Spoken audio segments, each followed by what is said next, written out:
Good morning, my fellow listeners and my respected lecturer, Ms. Tivilo Jana. It's an honor to me to be able to sit in front here and talk about the topic green building in Singapore in the near future. With so many people on the planet and the numbers keep increasing, resource use is the big deal of the 21st century. How we use water, energy, food, land, waste, building, and transportation may affect everyone's present and future. Singapore, a big modern city on a very small island, is dealing with limited resources today, providing a window on the challenges and opportunities that we are all facing nowadays. Singapore is a small island with a considerable amount of population. Besides having so little resources and limited land to develop, Singapore has managed to become one of the most prosperous countries in the region. Needless to know about how important natural resources are, Singapore has laid out a plan for sustainable Singapore, which offers waste management, land use, water use, energy efficiency, and most important of all, green building. The objective of this plan is to boost the sustainability of natural resources and bring the technology of future green building into the present. Buildings are one of the largest consumers of energy and one of the main causes of climate change, making greener buildings a high priority. Singapore has set a goal to greening 80% of its building by 2030, which is an aggressive goal, but there is still a long way to go, because as for now, Singapore has only greened 12% of its building till this day. Singapore uses the BCA Green Mark standard, similar to the GBR index in Malaysia, to certify green buildings. Here is an example of a green building that Singapore has planned to build in the future. With large tropical greenery and waterways at Sentosa Cove, the 7-story Sentosa Cove Hotel offers a tropical urban resort experience with sustainability in mind. And yes, building a green building will essentially cost more than building a regular commercial building, but bear in mind that the amount it could save might be able to pay the cost of it. Around 3.5% of the total construction cost was invested in the development of the hotel's green feature, which is expected to result in an energy saving of over 3.3 million kilowatts, which is about 930,000 Singapore dollars per year, and annual water savings of 26,000 Singapore dollars per year. Some of the green features include a strong passive design. The hotel's architectural design and orientation layout enhances thermal comfort, natural ventilation, natural daylighting, which help decrease the need for supplementary cooling and lighting. Thus, the extensive use of the LED lighting. LED lighting is energy efficient, and the extensive use in the hotel serves to reduce overall energy by about 39%. Water efficiency fittings. Water efficient fittings under Singapore's water efficiency labelling scheme are installed within the hotel, with estimated water savings of over approximately 9,000 Singapore dollars. Energy efficient air conditioning system. The hotel uses high efficiency chillers, chilled water pumps, condenser water pump, cooling towers, air handling units, and fan coil units, which significantly reduce energy consumption and cost about 2 million kilowatts per year, which is approximately 460,000 Singapore dollars. Rainwater harvesting system is also implemented in this hotel. The implementation of a rainwater harvesting system for the irrigation of landscape reduces the use of potable water, with estimated of water savings to about 22,000 Singapore dollars. This future green hotel is another example of how green buildings can make business sense with environmental benefits and cost savings. But most importantly, it serves as a motivation and push for other building construction developers to have their new developments designed, built, and operated in an environmentally responsible manner. Thank you.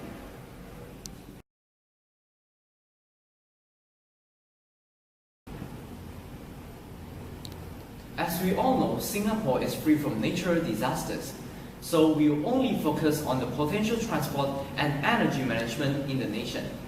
Every day, the nation makes about 3.5 million trips on buses and another 2.7 million trips on trains.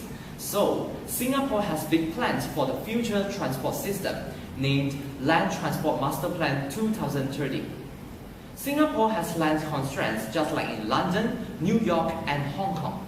Roads already account for 12% of its valuable land surface, compared to the housing, which takes up 14%.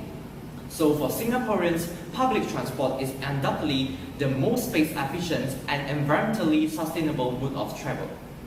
By 2030, Singapore's rail network will double to about 360 kilometers from 178 kilometers. Currently, that is enough to circle the Singapore's coastline almost twice. This means they will have a total rail line that's longer than Tokyo's or Hong Kong's today, and a rail density comparable to London. They will open one new section of the MRT line almost every year from 2013 to 2021. If the people prefer to take the bus, they will also benefit from the bus service enhancement program, which will add 800 new buses and 40 new bus services. Over the next few years, they will be adding more than 100 new trains, which means less waiting time.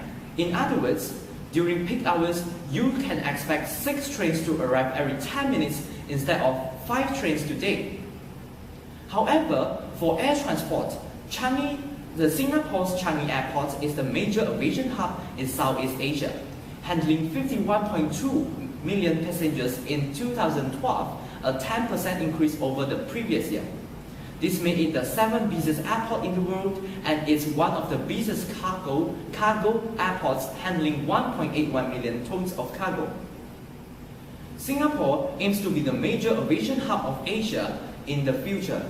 Hence, apart from the current 3 airport terminals, Terminal 4, the budget terminal, and Terminal 5 are being built to cater the potential capacity of the passenger traffic, besides maintaining Singapore's position as an international hub. The handling capacity will go up to 85 million in 2017, when Terminal 4 is expected to be ready. The new Terminal 5 at Changi Airport is said to be one of the largest terminals in the world.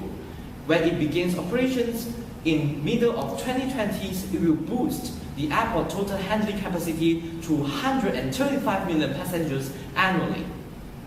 It will also begin operating on a 3-runway system from around 2020 instead of the current 2. The existing runway 3, currently used by the military, will be extended from 2.74 kilometers to 2.74 kilometers to 4 kilometers. And almost 40 kilometers of new taxiways will also be built to connect the runway with the current airport and to allow for the efficient aircraft movement. New facilities will soon to be built are navigation aids, airfield light systems, and a fire station. Apart from that, for the energy management, switching to less carbon-intensive fuels and improving energy efficiency are Singapore's key strategies in mitigating greenhouse gases emissions. To this end, the Energy Efficiency Program Office, E2PO, has been established. Energy efficient generation in Singapore has improved over the last decade. In future, technologies that can improve fuel utilization and reduce greenhouse gases emissions are cogeneration and trigeneration. Cogeneration refers to the integrated production of heat and electricity, while trigeneration refers to the integrated production of electricity, heat, and chilled water. These 2 technologies optimize the heat utilization from fuel combustion and improve overall system efficiency. In moving the energy industry up the next level, Singapore seeks to increase its refining capacity from the current 1.3 million barrels per day. The expansion of existing refineries and optimization of refinery operations will do in the future. Last but not least, the oil industry has been an integral part of Singapore's economy. Today, Singapore is the undoubted oil hub in Asia and one of the world's top 3 exporting refining centers. Thank you.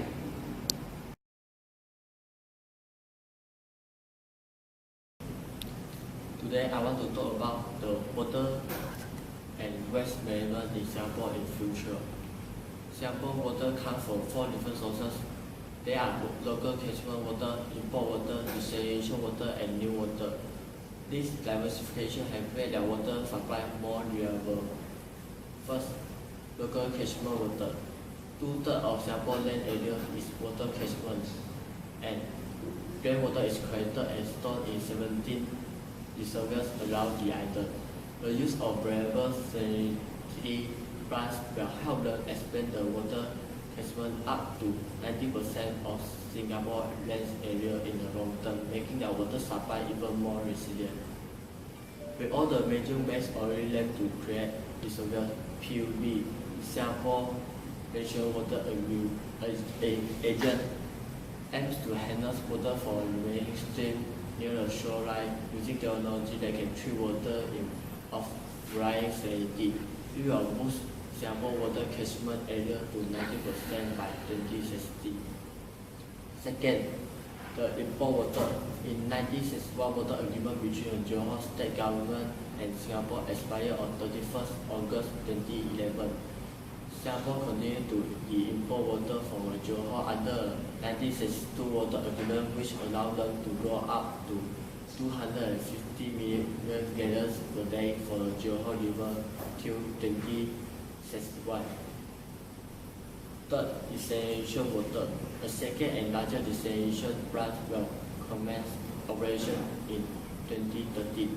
A design, built on and operated project by Haifa in partnership with PUB, it is one of the world's largest membrane-based seawater desalination plants and Asia's first seawater desalination facility with on-site power generation, capable of producing 318,000 cubic meters of desalinated water per day, contributing to Singapore water sustainability.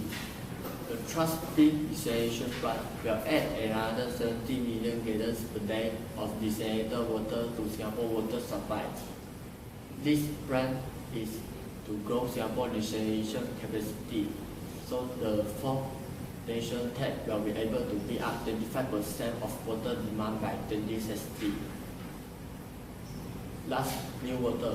To ensure there is sufficient new water to meet future demand, expansion of the used water system need to keep pace with Singapore continuing growth. FNBE will complete the phase 2 of the Deep Tunnel Sewerage System (DTS) by 2022. Besides its complete design, the new Trust Water Requirement Plant (WRP) will be also greener than the existing WRP, producing more biogas for power and consuming less energy than conventional plant.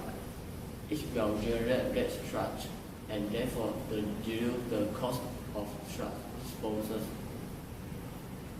However, in the future, to meet the water demand and use water need of Singapore, about 175 km of new water transmission pipeline and 200 km of new sewer has been planned for implementation by 2030.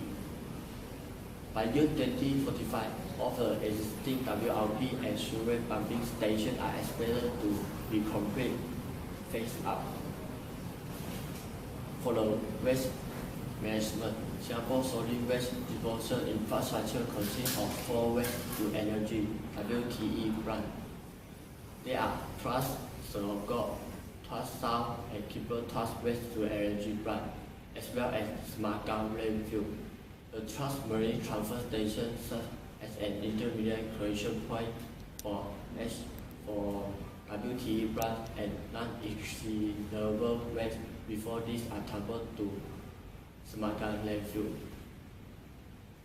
So, Semakau landfill opened on 1st of April 1999 and is currently Singapore's only landfill facility, covering an area of 350 hectares. It is expected to meet the country's solid waste disposal needs up to 2035 and beyond.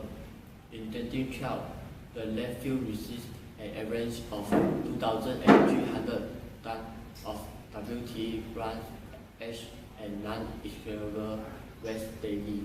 Thank you.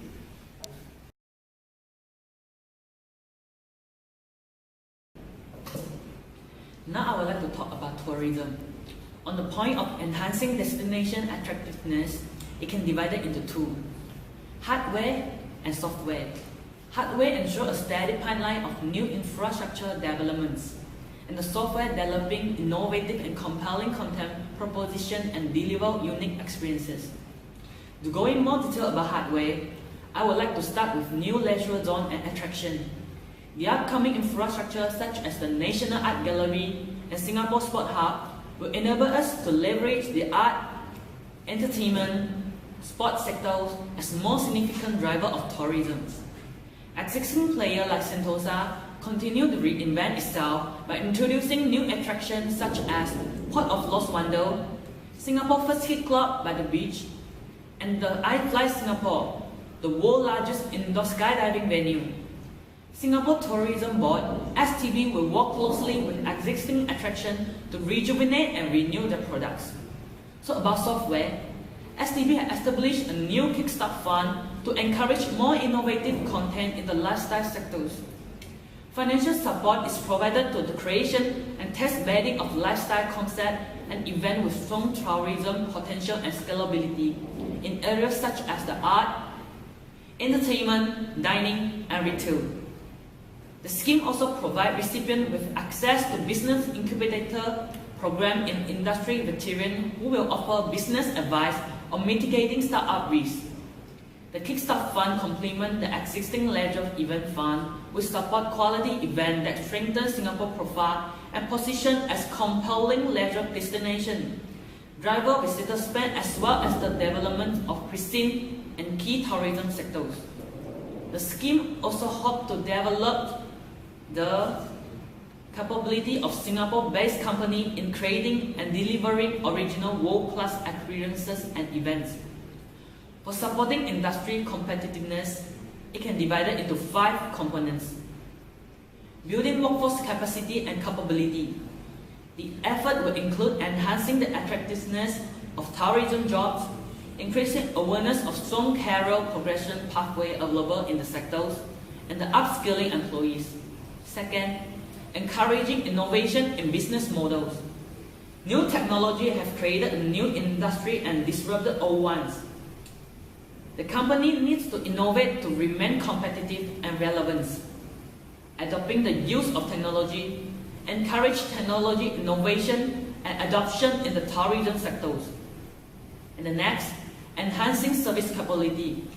Provide a memorable and engaging experiences. And the last component, providing a pro-business regulatory framework. It will help the industry to cater a more sophisticated and discerning traveler who seek unique routes that require a higher degree of customization. And the next, building local engagement.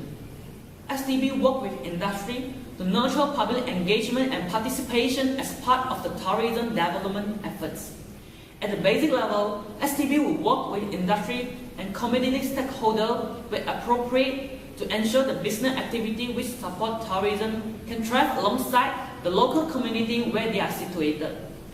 On the broader level, we can recognize that the visitor economy and resident population share a common desire for uniquely Singapore city that's modern and global, and yet at the same time rich with local identity and culture. Singaporeans are as proud of their city cosmopolitan credentials as they are its local characters.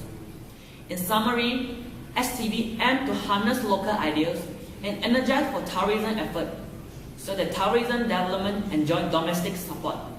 Thank you.